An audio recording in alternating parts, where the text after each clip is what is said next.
Господа, самый разгар праздников, и если что уж и дарить, так это действительно настоящий подарок. Настоящие швейцарские часы Swiss Military Hanova. Данная модель официально лицензирована Швейцарской конфедерацией. Swiss Military Hanova — это сочетание спортивного дизайна и милитаристской точности. Разработчики модели вдохновлялись базовыми ценностями и ассоциациями, связанными со швейцарской армией. Сапфировое стекло и очень хорошее сочетание цены и качества, ведь на сегодня стоимость их в магазине alltime.ru составляет 15 тысяч рублей. Ну и действительно, за такое количество лет Alltime уже доказал, что это действительно эксперты в часовом и ювелирном сегменте. И специально для моих подписчиков они подготовили очень интересное предложение. 15% скидку на часы Swiss Military Hanova по промокоду Костя. Так что проходите по ссылочкам прямо сейчас, заходите в магазин alltime.ru и выбирайте подарки для себя и своих близких. Да ну... Да в... Карась! Да едь ты, Что происходит? Да ну нахуй! Да да заведись ты просто! Да просто заведись! Да мы светофор пытаемся просто завестись весь. Какая фигня! Короче, что произошло? Здравствуйте, господа. Мы начинаем немножко деградировать и заражаемся манерой писать обзоры вот так как-то просто. То есть мы включаем камеру. Звук есть ли у меня? Хороший вопрос, давай проверим. И сегодня у нас в программе звук есть, это уже хорошо. Шкода Karoq, как вы видите, специально для людей с ограниченными по зрению возможностями написали большими буквами. Теперь мы это знаем. Значит, его уже сняли все, мы, как обычно, снимаем последними, поэтому сегодня мы будем угорать. На самом деле есть ряд секретов, которые мы вам сегодня расскажем. Karoq может выезжать из 5. Все, что нужно сделать, это каждый день добавлять в него старый советский... Значит, поскольку мы, как обычно, ничего не гуглили про машину, а мы оказались в первом в России интерактивном дилерском центре Шкода. Там есть видеостена, которую я только что взломал, но это не записывалось. И, к сожалению, после этого баг исправили, ее больше не взломать. Но сейчас покажем. Здесь теперь есть монитор, на котором вы можете прийти вот так спокойно. И если вы боитесь общаться с людьми и заказываете еду через приложение, специально для вас Шкода разработала такие мониторы. Теперь можно делать так. Видите, все работает. Говорят, очень нравится детям и мне, соответственно. И все выбрать. Есть видеостена. Это первый в России интерактивный центр, поэтому из интерактивного добавлен реальный интерактивный экран. Добавлены вот эти стойки с ценниками, которые теперь у вас... питаются электричеством от пола, но стойка только одна, видимо, слишком дорого поставить их на все машины, все остальные с бумажкой. И здесь вы можете тоже сам, собственно, полазить. Вот так все это сделано, это ладно. И есть вот такой экран. Сейчас, погоди, пока они не взяли планшет свой. Мы что-то тут раз же его ломанули, да? Есть вот такой экран, на котором идут всякие ролики, и также к нему можно взять планшет у менеджера и попробовать с этим планшетом. Успею перехватить?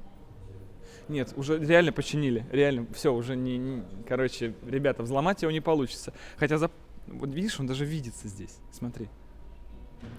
Короче, есть другой планшет, который у Манагера, и он работает. И с тем планшетом тоже можно все полазить и посмотреть на большом экране. Таким образом, когда вы приходите сюда с Манагером и хотите с ним заобщаться, у вас нет стола, вот там с бумажками, как обычно, а теперь есть этот экран, на котором вам все это показывает визуально.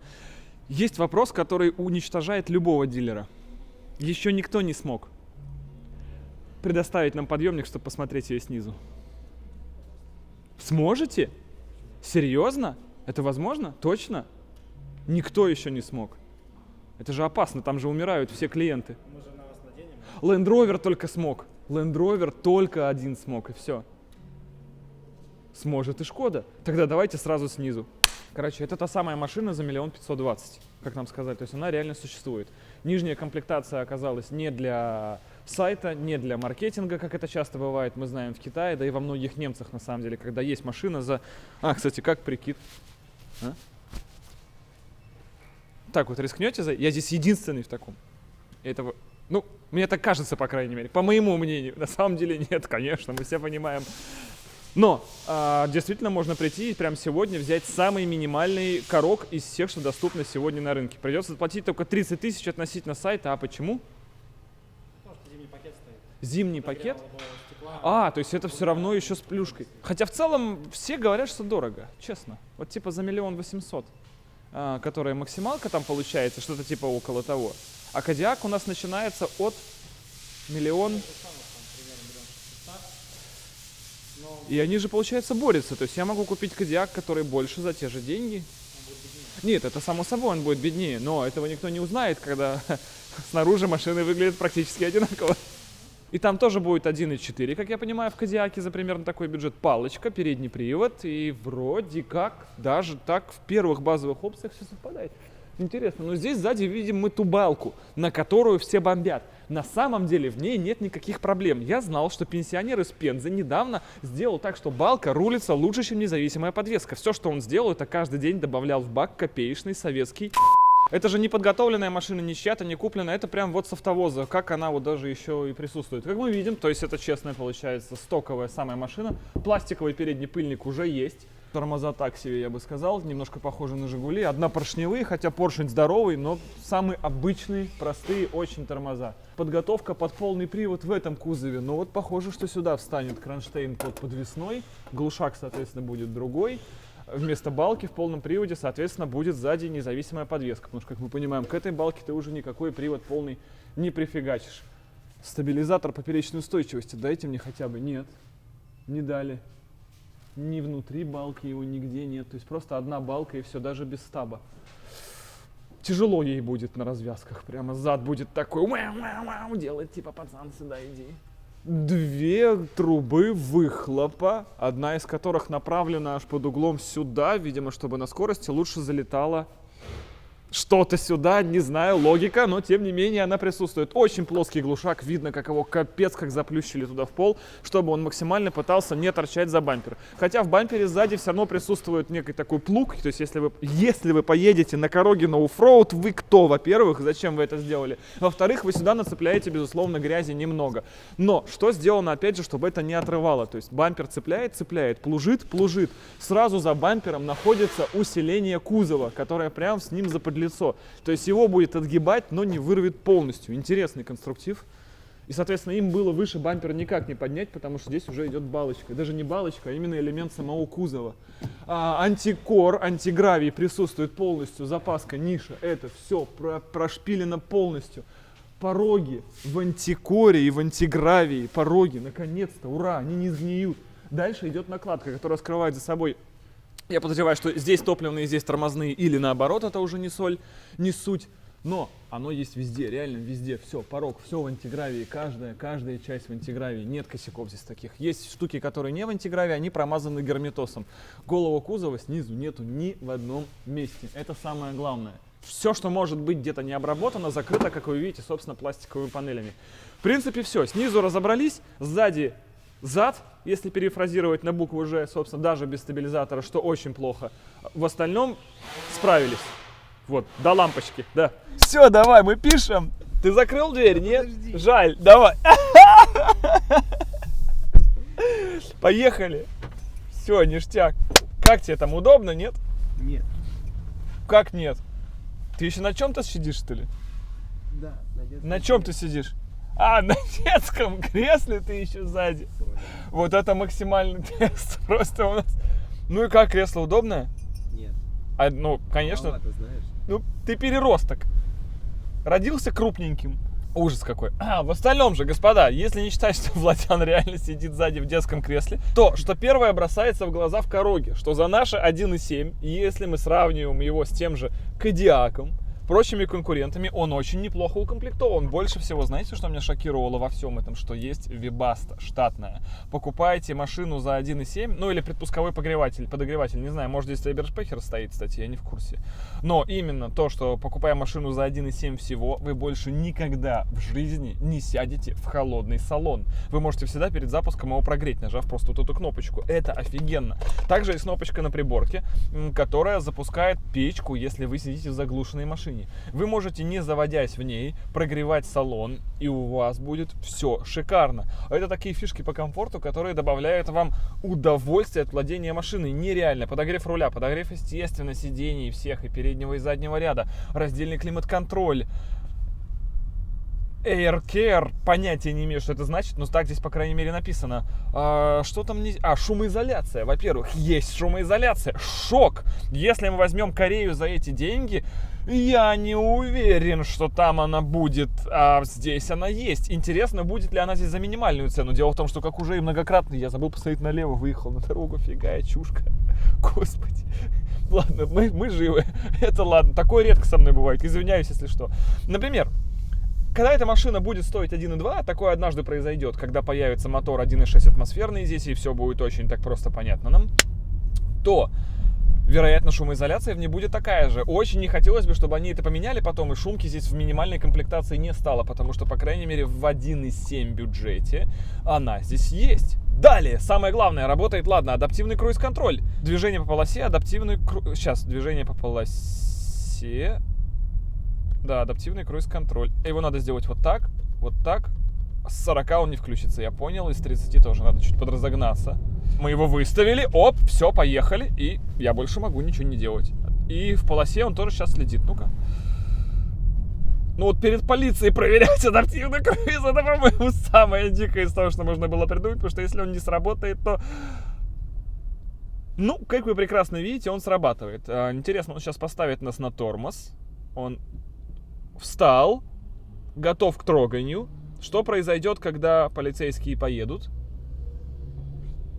Завелся, но не едет. Надо нажать газ, немножко подопнуть его с места, и он поедет дальше сам. Контроль полосы у нас при этом, я не буду рулить. Машина поворачивает налево, перекрывает нам полкорпуса. Не увидел! Ах ты, как он даже в разгон пошел.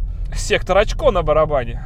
Прямо оно сработало причем. Ну-ка, еще раз, давай. То есть полицию видит, а остальные что, не люди? Ну-ка. Удержание в полосе. Удержание в полосе. Забил болт на полосу. Хорошо. Может, они включены, я не понимаю. Ну-ка. Ограничение скорости, адаптивный круиз-контроль, движение по полосе. Все это было. И горит значок движения по полосе. Все нормально. Снова у нас машина впереди перекрывает полкорпуса. Он ее не видит, твою мать! Я что-то переживаю за такой адаптивный круиз. Полиция впереди включила мигалки. Она понимает, что сзади Шкода. Резко тормозим, хорошо. Но он полосу не держит. Адаптивный круиз-контроль, движение по полосе. У нас все проставлено. Что нужно сделать, чтобы он все-таки... Ну-ка, а на встречку он полезет? Давай, прям в бэху нахер. Давай. Нет, он лезет на встречку. Странно, полосу не держит. В чем прикол? Может, я что-то не понимаю. Но у нас нарисована эта штука. Ладно. Короче, вот это перекрытие полкорпуса, капздец. Дважды мы чуть не разложились. Хороший круиз, пожалуй, выключу. Нету USB. То есть реально вот сейчас прям негатив вот от меня идет. Прям нету обычного USB. Есть Type-C разъем. Давайте опросим население, присутствующее у нас в салоне. У нас есть сзади пацаны. Никита и Владислав. Ребята, у кого-нибудь из вас есть провод Type-C-Lightning, видимо, в вашем случае, или Type-C-Type-C или что-то? Нет. У всех сидящих в этом салоне отсутствуют провода, которые могли подойти к этой машине. Проводов у нас много, потому что нам нужно еще раз заряжать устройство с разъемом Type-C, micro-USB, mini-USB. И, ну все, хотя бы хорошо, 3. Ни одного у нас нет, их надо сейчас все где-то купить. Возможно, они уже продаются в магазинах, хорошо. Я просто вот человек с окраины и пенсионного возраста, я в этом не понимаю. Очень много людей, покупающих такие небольшие кроссоверы, будут как раз именно такими. Они вообще не будут понимать, что происходит здесь. Да, есть обычный прикуриватель и как позитив, сзади есть даже розетка 220 вольт. Красавчики, смогли, сделали, прям ценим, любим. Но оставьте нам обычный USB, пожалуйста, хотя бы одно, как в тройке BMW. Сделайте вот так, просто чтобы оно было. Чтобы мы знали, что среди конструкторов есть один последний натурал. Нету его больше в Шкоде, он ушел в BMW. Также здесь у нас существуют опциональные кресла. Вот мы сидим сейчас на креслах, которые дорогущие, за которые потом однажды будут просить диких денег. Сейчас в этих первых партиях они идут как опциональные, бесплатные. Опять же из-за того, что пока что не сбалансирована комплектация. Вы за конские 1.7 получаете отсутствие камеры заднего вида, но при этом опциональные кресла, которые в будущем здесь будут недоступны. В общем, они налаживают локализацию. Эта машина в Европе продается уже огромное количество времени. Про нее уже все обзоры давно все сняли. В Россию она пришла только потому, что, чтобы усидеть в цене, они сделали так, что она должна собираться здесь. Иначе она будет стоить за 2, и люди вообще не поймут, зачем вы придумали эту тачку, она слишком дорогая, все конкуренты дешевле. Поэтому приходит позже, собирается у нас, а уже остальные комплектации, и самые дешевые, и полноприводные, более навороченные, чем это, то есть, грубо говоря, появится низ, появится верх, они будут уже в конце 20-го. В итоге имеем то, что имеем, но радуемся, что хотя бы сейчас они еще в конце 20-го. Головное устройство. Будет другое. Сейчас только такое. Сейчас головное устройство что-то вроде Атрапида. Приборы тоже что-то вроде Атропида. Давай все это сейчас звук выключим, чтобы не было авторских прав. Печально. Графика. Все это не за 1.7. Ни по диагонали, ни по графике. Ну, сенс хотя бы нормальный. А отзыв на руку, грубо говоря, хороший. Все настраивается, все нормально. Даже освещение регулируется. Это гидротрансформатор, да. Все-таки это не робот, это ощущается. Зато он плавный, приятный. И ручник сходу.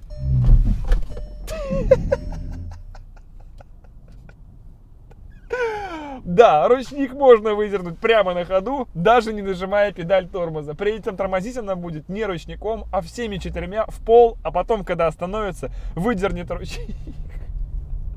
Вам понравилось, детишки? Да, давай еще. Давай с 40. Нет, сзади тачки не можем. А давай мы правый ряд из 40. Да надо, нормально, с 50. Да, я не нажимал при этом даже тормоз. Но это работает. Реально, если ты хочешь резко остановиться, и у тебя отказали ноги, дергай ручник. А она остановится. Причем замедление осуществляется, опять же, не ручником, а сначала какой-то рабочей тормозной системой, а потом уже стояночной. Прикольно. Это прикольно. Все, больше не буду, пацаны. Обычное зеркало, обычная очечница, обычные все вот эти вот... есть ощущение, что дороговато. Реально 1.7 борщ за эту комплектацию. Возможно, потом, когда они наладятся, и за эти же 1.7, допустим, у вас уберут вот эти кресла, алькантара, строчка, шикос, я все понимаю. Но первично, когда человек садится, ну, возможно, кому-то нужны кресла. Но я бы лучше поменял эти кресла на обычные, но вместо них поставил сюда бошку поинтереснее, мультимедиа какую-то нарядненькую, и ЖК-приборку. Тем более она уже у Шкоды есть. Выглядело бы круто, реально. В остальном, на ходу даже не знаю, что сказать больше. Это обычная Шкода, у нее есть какие-то simply clever фишки. Есть какая-то деталь от Лего, которая вкорячена сюда. Она же подстаканники, в нее же вы можете вставить ключ ваш собственный, который здесь будет болтаться. Еще, видимо, какую-то пипетку сюда, монетки, что-то еще, все это здесь.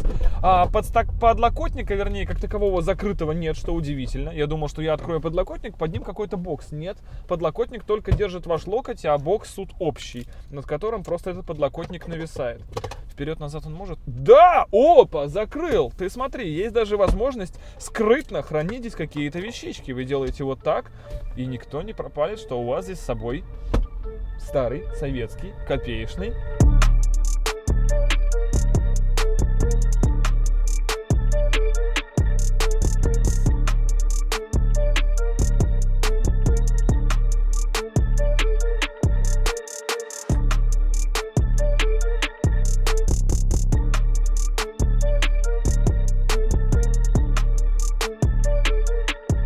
Главная проблема Корогов на сегодня в России — не сбалансированные комплектации. И нет даже камеры заднего вида. 1,7 миллиона, нет даже камеры заднего вида. Газовые упоры, соответственно, также у нас отсутствуют. Но все изменится, когда во второй половине года сюда завезут новые моторы, комплектации, привода, что угодно еще будет. Что сейчас интересно, 1,4, это все понятно, все ерунда. По-моему, здесь настоящий живой гидрач. Не гидроэлектрический, не электроусилитель, никакой там не электрогидро, вернее, а, по-моему, настоящий живой гидрач. Я сейчас что хочу увидеть? Я хочу увидеть там этот насос долбанный, от которого прям идут в рейку нафиг шланги. Да нет, ты прикалываешься, это кондейная помпа стоит. Слушай, реально, там на ревне стоит все. Один шкив колена, один паразитный ролик и один компрессор, который трубками своими уходит, мать его, сюда. А здесь у нас явно или теплообмен... Нет, это кондей. 200% это кондей. Все, это кондейная трубка. Тогда почему отключается усилитель руля, когда срабатывает старт-стоп? Непонятно, потому что если бы он был электрогидравлический, ничто не мешает электропомпе крутиться даже, когда мотор... Короче, вот. Это единственный вопрос, который у меня есть к этой машине. Больше вопросов у меня никаких нет. Также у нас появилась царская опция, без которой я уже не вижу, в принципе, машины стоимостью выше, чем 1,5. Это...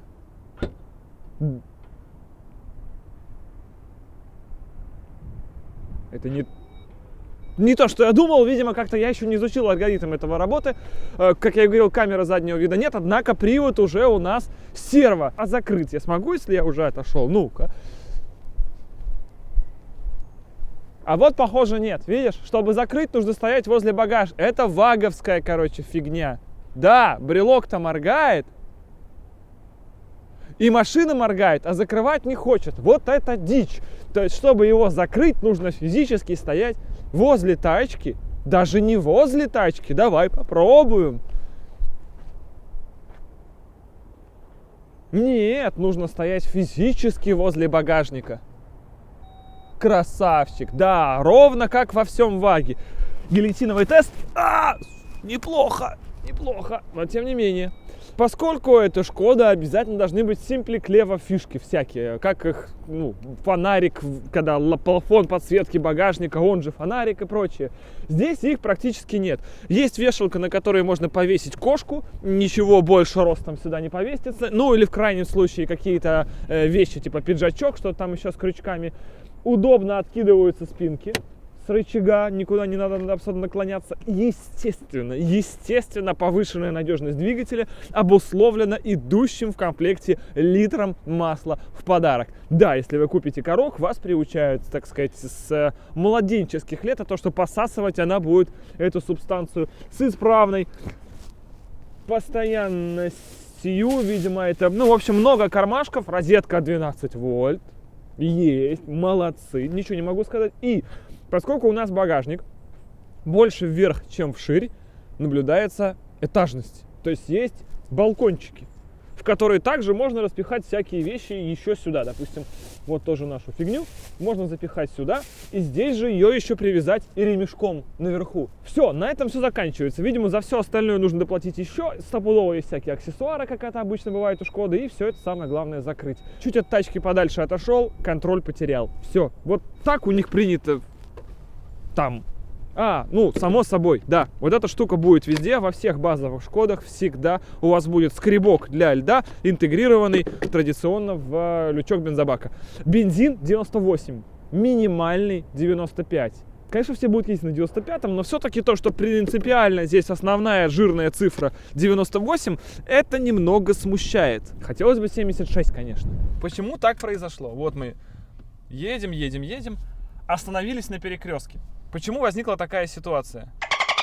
Да едь ты, Потому что, когда я отстегнул ремень, мне написало вот здесь: запустите двигатель вручную. Не пристегните ремень обратно и едьте, а запустите двигатель вручную. Что нужно, чтобы запустить двигатель? Нажать тормоз, он заглох в итоге.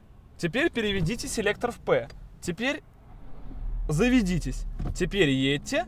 Теперь она едет. Хотя фактически вместо этого сигнала что нужно было сделать? Смотри, вот мы едем. По сути, нужно было в этом моменте, когда я отстегиваю ремень, вот сейчас она мне напишет, и я снял тормоз. Запустите двигатель вручную. В этот момент нужно было это сообщение поменять на «пристегните ремень». Все. Потому что когда из этого положения ты пытаешься запустить двигатель вручную, она глохнет, выключает зажигание. А ты действовал по инструкции. Короче, я 6 минут объясняю, почему я не баран. Пошли финалиться. Далее, господа, мы честно хотели поехать немножечко на оффроуд, но мы, к сожалению, на Karoq. А Karoq, по крайней мере, в нашем сегодня, феврале 2019 года, это только передний привод. Полное отсутствие каких-либо серьезных помощников на бездорожье, естественно, свободный дифференциал в коробке. И нам вообще сюда ни разу не светит. Поддержки никакой мы с собой не брали, ничего нет. В общем, наступила финалка. Что я хочу сказать? Вы получаете за 1,7 вообще не сбалансированную комплектацию. Прям вообще. Сейчас прям не знаю. Но есть много плюшек, и главное из которых для меня это хорошая шумоизоляция, что действительно очень редко в этом сегменте. Если вы купите Octavia за 1,7, а такая бывает, там не будет такой шумоизоляции. В итоге получается, что если вы за комфорт, то Karoq очень даже ничего. Само собой, у вас есть высокий кроссоверный дорожный просвет, у вас есть 150 лошадиных сил, 149 доналоговые, опять же, гидротрансформаторная коробка 6 ступеней на сегодня. Много всяких интересных плюшек, вроде реально адаптивного круиза, который, правда, пытается постоянно вас размолотить об встречку. Но с кем не бывает. Еще есть удержание в полосе, которое сегодня ни разу не сработало. Возможно, мы в чем-то не разобрались, как знать. Но почему-то в других машинах у меня таких проблем не возникало. Я считаю, что неплохо снизу еще. Вот, мы с этого начали, поэтому я аж забыл. Очень мне понравилась антикоррозийная обработка, наличие нужного количества антигравии, защита по низу. В целом автомобиль как ни крути, а продуманный. Не понимаю, зачем выключать гидрак, когда глохнет мотор. Честно не понимаю. Ставьте его работающим. Не понимаю, почему, когда нужно пристегнуть ремень, пишет запустите двигатель, и это приводит к его остановке и выключению зажигания, хотя нужно просто вставить ремень обратно и ехать. И еще много чего не понимаю. Но набор опций действительно жирный. Другой вопрос, что опции за эти деньги должны быть другими. И они будут в конце этого года. Во всем остальном разбираться исключительно потребителю, и все остальное покажет статистика продаж. Это был я, это была Шкода Корок, это был Никита, Влад сегодня и наш такой обзор. Огромное всем удачи, спасибо, что смотрели это видео, и пока. Нам еще выехать отсюда теперь надо. Короче, сейчас будет просто хода. Просто вы сейчас держитесь, и это будет... Это удары под днище были, а не обороты.